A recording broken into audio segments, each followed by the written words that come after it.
las elecciones catalanas son un lío. Primero, Arrimadas dice que ha ganado las elecciones.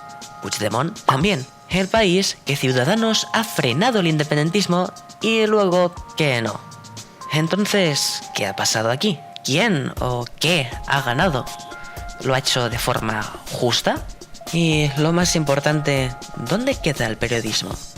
Bien, empecemos desde el principio, el contexto.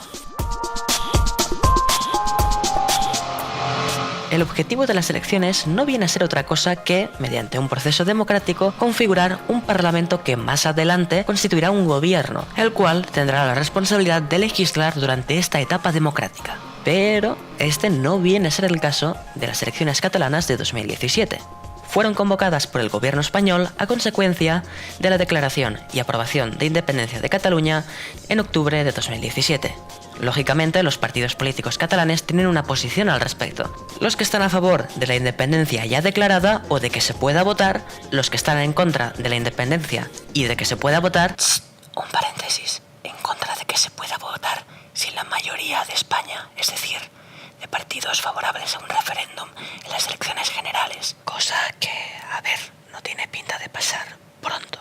Continuamos. Y los que se mantienen equidistantes acerca de la independencia, pero sí están a favor de intentar llegar a un referéndum pactado por el cual Cataluña pueda decidirlo. De esta forma, en las elecciones catalanas habían tres bloques: el bloque del sí, el del no y el de la equidistancia.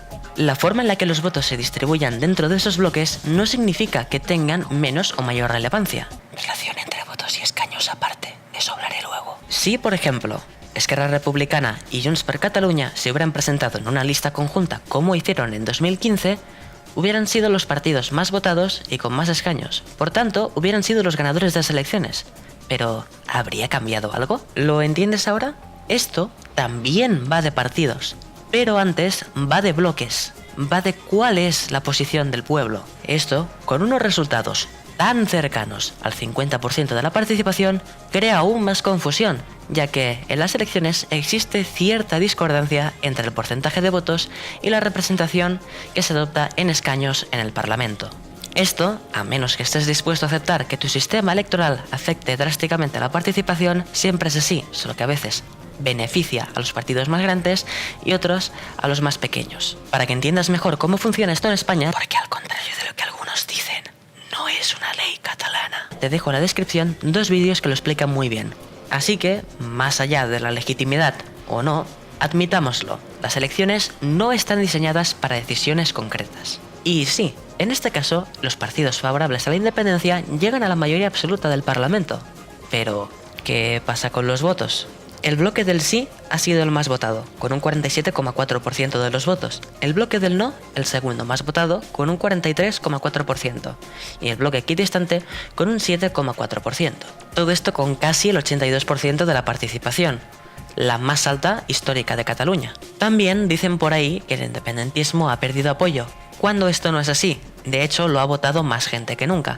Lo que pasa es que al votar más gente, ha obtenido un porcentaje respecto al total un 0,4% inferior al de las elecciones de 2015. Pero a ver, entonces, ¿quién ha ganado?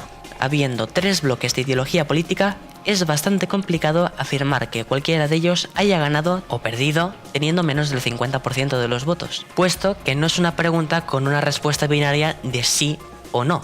¿Conclusión?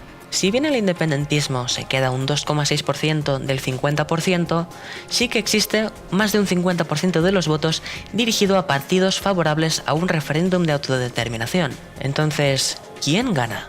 Lo que está claro es que Cataluña pide una respuesta diferente, una solución política. Oye, que el vídeo se ha acabado y eso, pero si tú quieres aprovechar y compartirlo con alguien que no se haya enterado muy bien para contribuir a informar y todo eso, pues oye, serás un ciudadano guay, un ciudadano chachi. Ah, y recuerda, nos vemos en el próximo vídeo.